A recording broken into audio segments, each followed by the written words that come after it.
Africa was never weak. It is the cradle of humanity, the first home of human thought, human culture, and human survival. Long before the world drew borders, Africa raised civilizations. Long before history was written, Africa was already living it. This is the land where empires rose not by accident, but by intelligence, organization, and vision. A land that mastered gold when others had never seen it, that mapped the stars when others feared the sky, that traded across deserts and oceans while the rest of the world was still finding its footing. Africa fed global economies, educated scholars, and governed millions with systems rooted in balance and order. Its people were builders, thinkers, healers, and leaders, not by imitation, but by innovation. Yet somehow, this same continent came to be described as broken, backward, and weak. Somehow, the birthplace of civilization was rewritten as a footnote in history. Somehow, a story of power was replaced with a story of absence. So we must ask the question history avoided. If Africa was weak, why did the world come for its land? Why did empires cross oceans and deserts to claim its resources? Why were its people enslaved, its knowledge taken, its systems dismantled? Nothing weak shapes the world. Nothing insignificant attracts conquest. Nothing powerless becomes the center of global desire. Africa was never weak. It was powerful enough to influence the world, and valuable enough for the world to try to take it. This is not a story of pity. This is not a story of loss.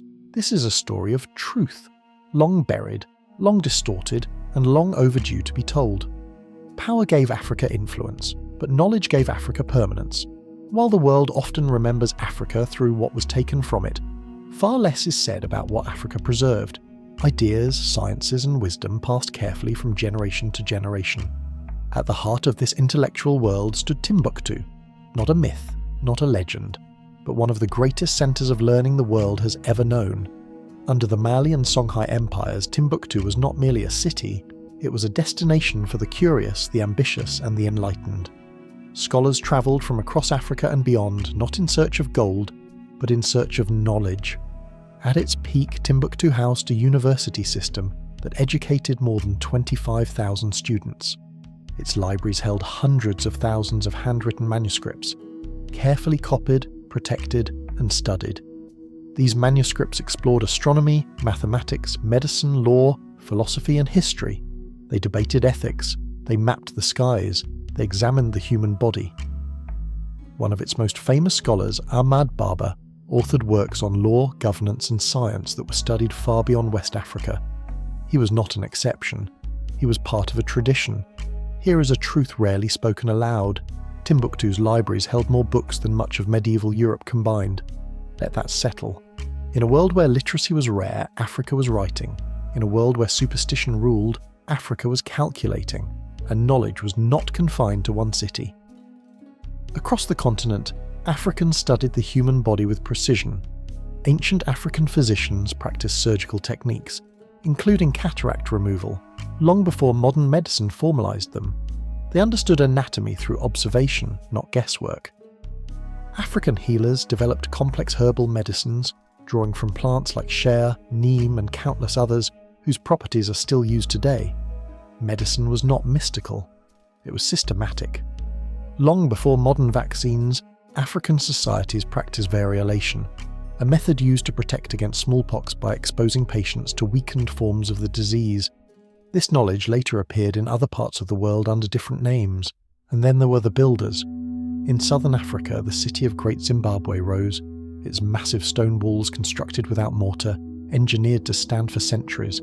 They resisted earthquakes not by chance, but by design. In the north, the pyramids of Egypt rose with mathematical precision that still challenges modern engineers, aligned with the stars, calculated to fractions, built with knowledge that refuses to be dismissed as primitive. But perhaps one of the most astonishing intellectual traditions belonged to the Dogon people. Long before telescopes existed, Dogon astronomers charted the stars. They described the Sirius star system, including Sirius B, a dense star invisible to the naked eye. How did Africans map stars without modern tools? This question unsettles conventional history, because it suggests something deeper, that African knowledge systems were advanced, observational, and intentional. Yet much of this legacy was nearly lost. As invasions and colonizations spread across the continent, manuscripts were burned, stolen, or hidden. Families buried texts beneath homes. Scholars memorized entire volumes.